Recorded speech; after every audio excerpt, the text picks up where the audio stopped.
When you look at Bitcoin as a whole and we're looking at a lot of these other assets, the past month has been one of the, I guess if you're looking for volatility, one of the more boring months in the crypto space in quite some time. 24 hours later. Hey, what is going on? It is Crypto Bobby. Hope you are having a great day, great night. Just kidding. I know you're not having a great day if you're long in the crypto markets right now. Markets are absolutely worked. Absolutely have fallen off a cliff. Bitcoin is fallen through yearly support. Everything else is down much, much harder. Unless you're short, your day might be sucking a little bit. And there's really only one thing to do after I personally jinxed the entire market yesterday by talking about how Bitcoin is the new stable coin, by talking about how Bitcoin is boring, by talking about how there's no Bitcoin volatility anymore, and then Bitcoin just proceeds to dump off the face of the earth. I have a message, and actually, I don't really have a message.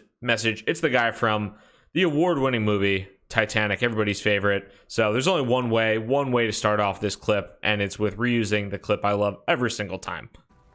So, is there anyone alive out there? Can anyone hear me? Can anybody hear me? No, we're all dead. You're probably not even watching this right now because I don't think there's anybody left in the crypto market at all. And the only people that probably are left are going to comment on this video and say Bitcoin is a Ponzi I bought in January. I hate you. I hate my life. So, hey, what's up? But getting into it today, Bitcoin, obviously, if we're looking at the chart right here, it is totally 100%, 1000% wrecked.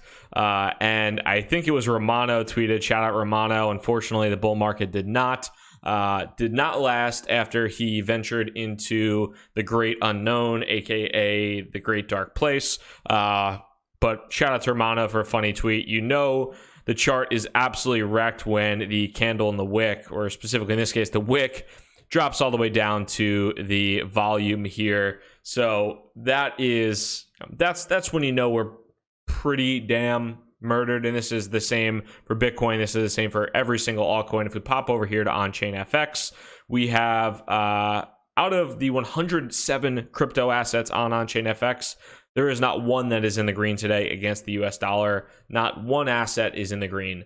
And that is very much because Bitcoin is down 12%. And we have Dogecoin, the store of value, down only 11%. But across the board, not a lot of great things. And $6,000 in general, and I think 5,800 was a number that a lot of people looked at, was liking what we were seeing above $6,000. But where we are right now, not a fantastic place to be. I am not super excited about it at all. We've plunged through the 12-month low, plunged through support. Not a lot of good data, not a lot of good on the chart. I personally, as far as things go, if we pop over to Twitter, I personally, and this is again because I hate money, I bought at, where we go here, I tweeted about this at 11:38 Eastern time today. After things initially took the dip, I bought in this range, the 56.50 range, I believe it was. Bought around the 56.50 range and am pretty close to getting stopped out right now. And of course it is because indeed I do actually hate money. Thought maybe we'd see a little bit of a rebound back up, and it turns out that has not happened at all. So I'm pretty close to getting stopped out at this point in time. We'll see how that goes, but didn't want to risk too much for me. Generally speaking, when I'm looking at the market right now, I'm not incredibly excited about what we see, and a lot of it too, I don't think people are necessarily completely associating it with this, but I do think there is something to be said about this whole Bitcoin Cash, BTC or Bitcoin Cash ABC versus SV Satoshi's Vision, the ABC versus SV shit show that's going on, and basically the hash power debate that is essentially happening, and some of the uncertainty around what Bitmain will do and what these companies will do with the Bitcoin that they have, if they're going to sell that to gain full control. Craig Wright is going nuts on Twitter. Things are looking a little bit crazy. And BCH SV has come almost out of nowhere, not necessarily out of nowhere, but BCH, excuse me, I do not want to confuse Bitcoin and Bitcoin Cash. BCH SV and BCH ABC. BCH in the futures market, ABC, was way above, and Satoshi's Vision SV has since caught up pretty significantly and has really narrowed that price differential quite a bit, and continues to do so on the back of BCHSV. There's just way too many letters. Just give me Bitcoin. I don't want this 5-6 character mumbo jumbo bullshit. But this is on Poloniex. They have the futures market available right now, and it's a tops in volume, which is pretty funny. But BCHSV has been picking up a ton of steam, and it's really due to Craig Wright throwing a ton of hash power. And we have Bitmain at a pretty big crossroads about what they're going to do with their BTC hash power, with their BTC in general, and how bad that they want to save this attempt at Bitcoin Cash. And I do think part of this dump, I don't know, I'm sure behind the scenes there's a significant amount of manipulation. There's also a lot of people's stops are getting taken out, and you've seen some pretty massive liquidations across BitMEX. It's just not a great situation in general. And per usual, when the market goes nuts, BitMEX wasn't functioning well. Binance, surprisingly, usually Binance functions pretty well through these types of scenarios. Binance was basically inaccessible, and when you could log in, you got kicked out. When you tried to enter a trade, it said, you didn't have enough. It was a whole mess. Binance was a whole mess as well. So, what am I keeping an eye on? Well, hopefully not going to zero, and we'll see exactly how that pans out.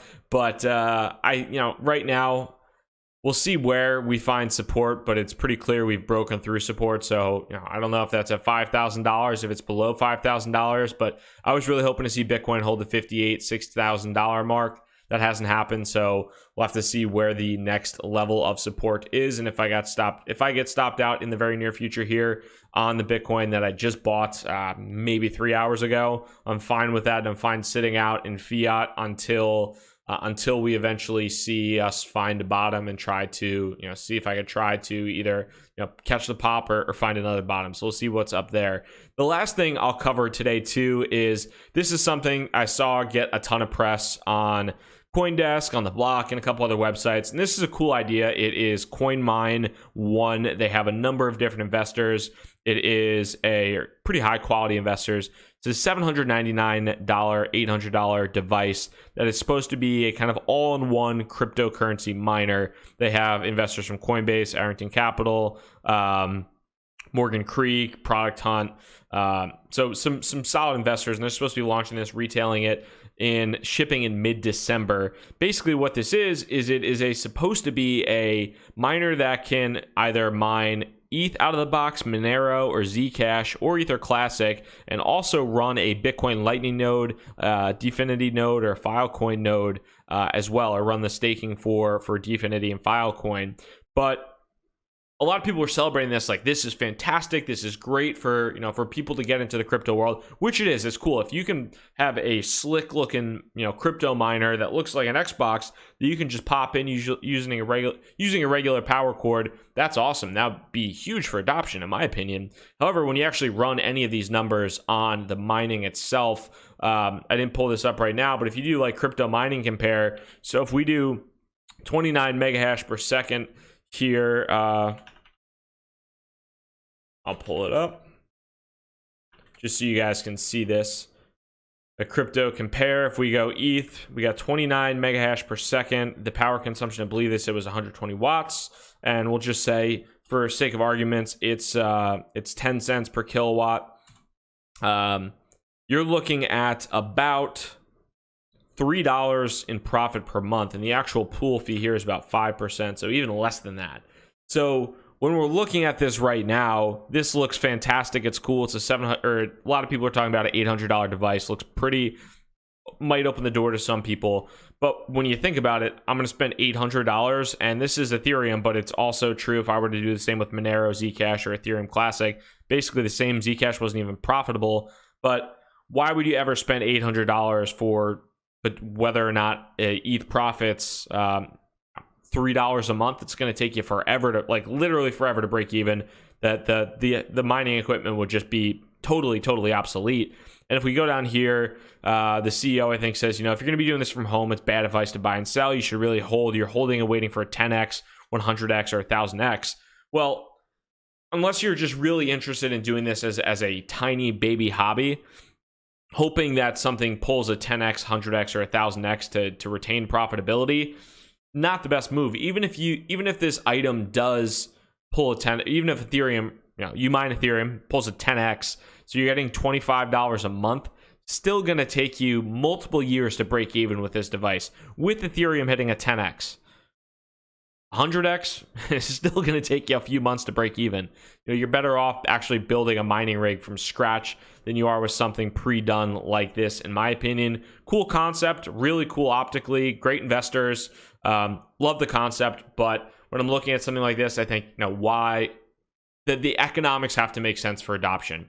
That's kind of my thought process. People can simply go to CryptoCompare.com or any of these other ones and run the economics themselves and see, hey, this is not going to break even in my lifetime. It's probably not the best move for me. I can just buy Ethereum. I can take that $800 and just buy Ethereum or buy Bitcoin or buy whatever I want to do with that. So something to consider as I'm looking at this right now. Outside of that, tonight we'll be going live with a bunch of my colleagues and a number of my partners that we're working with at AirSwap for an hour-long stream. Should be great. We're going to have an OTC trading desk, QCP, on there. We're going to have Securitize, the CTO of Securitize, who is running the DS protocol. It's a security token protocol that we've integrated with at AirSwap. And then also we're going to have Todd, the CEO of Propeller, on with Oved, the co-founder of AirSwap, to talk about a $36 million condominium in Manhattan that Todd is in the process of tokenizing as a company. So really good content tonight. Would love for you to check that out. Outside of that, appreciate the time. Hopefully we see a bounce here. Have no idea if it's coming, but wish you the best in the market, whether you're buying, selling, holding, trading, whatever it might be. Take it easy, Crypto Bobby. Peace.